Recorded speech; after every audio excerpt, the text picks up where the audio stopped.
Hi, welcome once again to Vin's English lesson. I'm Vincent. In today's video, we are going to look at the part of speech. The topic will be the noun. Today is the sixth part of this lesson, the noun. We are going to look at the fourth major form of the noun, gerund, as a noun. Now, before this, I made a couple of videos on noun. In those videos, you will know about the noun, you will know the types of noun, you will know the functions of the noun, and I talked about the four major form of the noun, the appositive noun, noun phrase, noun clause, and today we are going with the fourth major form of the noun, and the fourth major form of the noun is gerund. It works as a noun in a sentence. Now, before going deeply into the lesson, we should know about the gerund. What is a gerund? Now, you must notice one thing. When we write this word, we are going to write it with the G. But when we are saying it, we are not going with the G. We'll go with the J.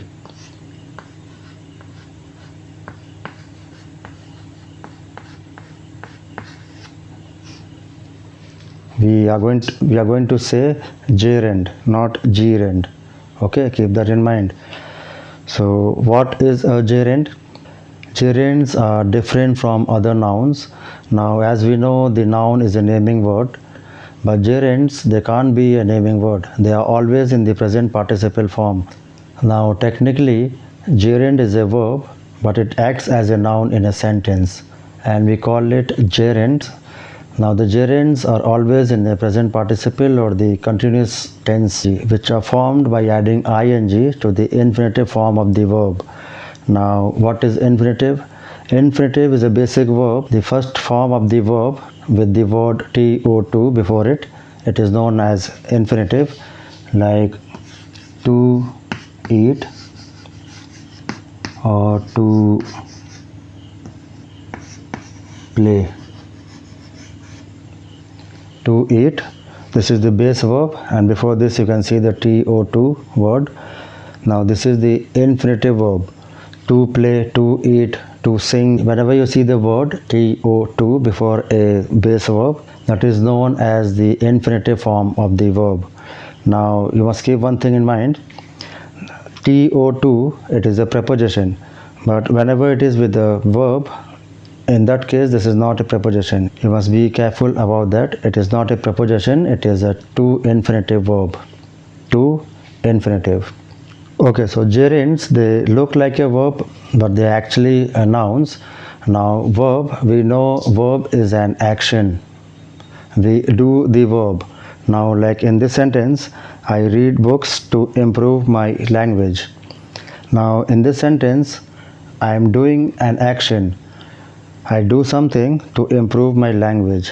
And what I do is, I read books. Now, sometimes I want to talk about the action, not do it. Reading is one of my favorite hobby.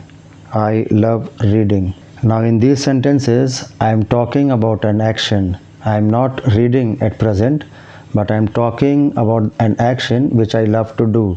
What I love to do is reading. In these sentences, I used a verb which looks like a verb, but it is not a verb. It is a noun. Reading. Now I use the gerund in these sentences. Reading is the gerund. This is the subject of the sentence. So in this case, the action is referred to a noun or a thing. Now thing is a noun. It is a naming word. Now this is not an action. It has become a thing. Something is my favorite hobby. That's reading. And something I love is reading. Okay. So we add the ing to the base form. The read is the base form, and we added the ing with the base form, so we got the gerund, reading. Now sometimes this is confusing because it looks like a present participle, but when we use them in a sentence like this, they are not anymore action, they are a noun. But when we use them as a noun, as a gerund, they are not a verb. So to recognize the gerund in a sentence, it is very important for us to notice how it is used in a sentence. Now, if you pay attention to how it is used in a sentence, you are not going to be confused anymore. Okay? So now let's talk about why do we use a gerund and what is the function of a gerund, how to recognize them, and when and where we should use the gerund. We are going with all those in a second. So now we are going to see why do we use a gerund. Now look at the sentence. To read is my favorite hobby. Reading is my favorite hobby. Now these both sentences, they are correct. This is the to infinitive form of the verb to read. Now to use an infinitive as a subject in a sentence, it's okay, but it sounds unnatural. Now to make it more natural and effective, we use the gerund. Now in this sentence, reading is my favorite hobby. Now this sentence is sounding more natural and it is seeming effective than this sentence. So that is the reason we use a gerund in a sentence to make our writing effective. Okay, now like the noun, the gerund also can play many roles in a sentence. Now as the noun can be a subjects and objects, same is the gerund. Now gerund can be a subject in a sentence, it can be the objects. We can use the gerund after a preposition or after another verb, and possessive case. We can use the gerund after the possessive case. Now you remember about possessive case. I talked about it in my previous video, the types of suffix. If you need any refresher, you can go and watch that video. The link is given in the description box below. You can go and watch that video. You will know about the possessive case more better. Okay, so now we are going to see how to use and when to use a gerund in a sentence, and there are some things which we have to keep in our mind while using them after the preposition or after the verb. So let's do it. Okay, so now we'll look at the gerund as a subject in a sentence. Reading is one of the best practice to improve your language. In this sentence, reading, this is the gerund that is working as a subject to this sentence. Now something is the best practice to improve your language, and that thing is reading. Now this is a present participle form which is acting as a noun, and we call it as gerund. Gerund is the subject of this sentence. Now the second sentence, do you like reading too? In this sentence, reading, this is the gerund. Now this is playing the role of an object in the sentence to the verb like. Do you like? Do you like what? Reading. Okay. Then in the third sentence, I am unable to give reading my full attention. This reading, this is the gerund. In this sentence, the gerund is playing the role of the indirect object. I am unable to give my full attention to what? Reading. I am unable to give reading my full attention. So in this case, this is as an indirect object. In this sentence, it is the direct object, and over here it is working as the subject. The functions is same as the noun. Now the main thing for you is to remember to recognize the gerund in a sentence. Now if you see a word that is formed with an ing, make sure if it is a gerund or verb.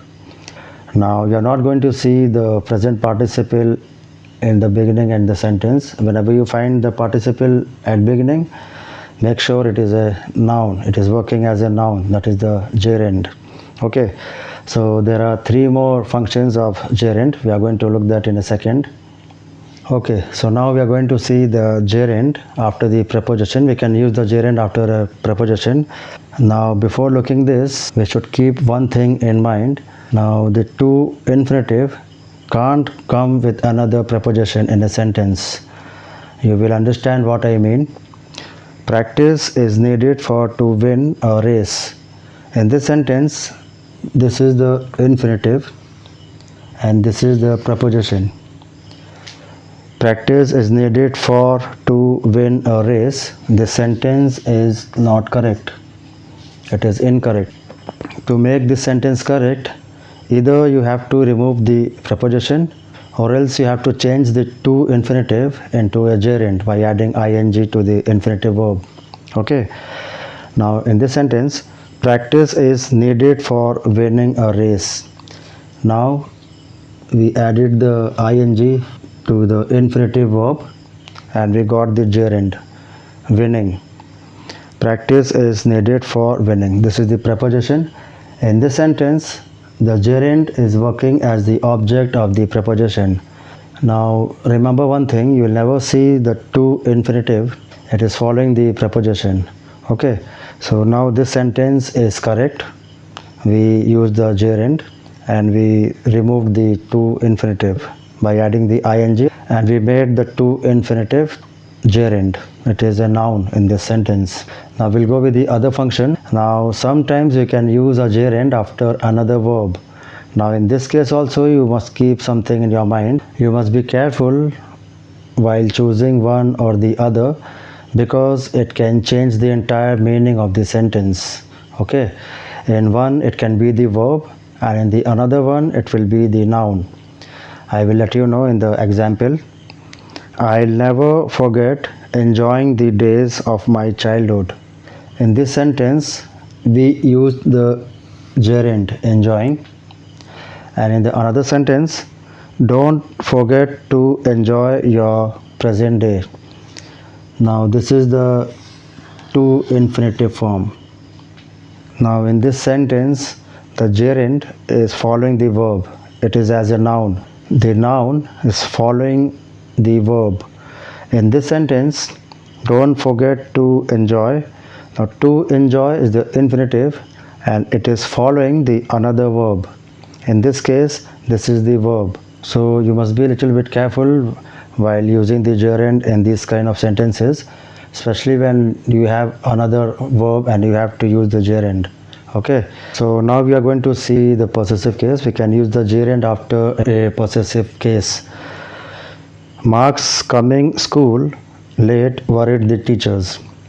Mark's, this is the noun possessive case. Mark's, you can see the apostrophe s, marks, and this is the gerund, coming. Mark's coming school late worried the teacher. In the second sentence, he was sad by your asking the question. Now this is the possessive.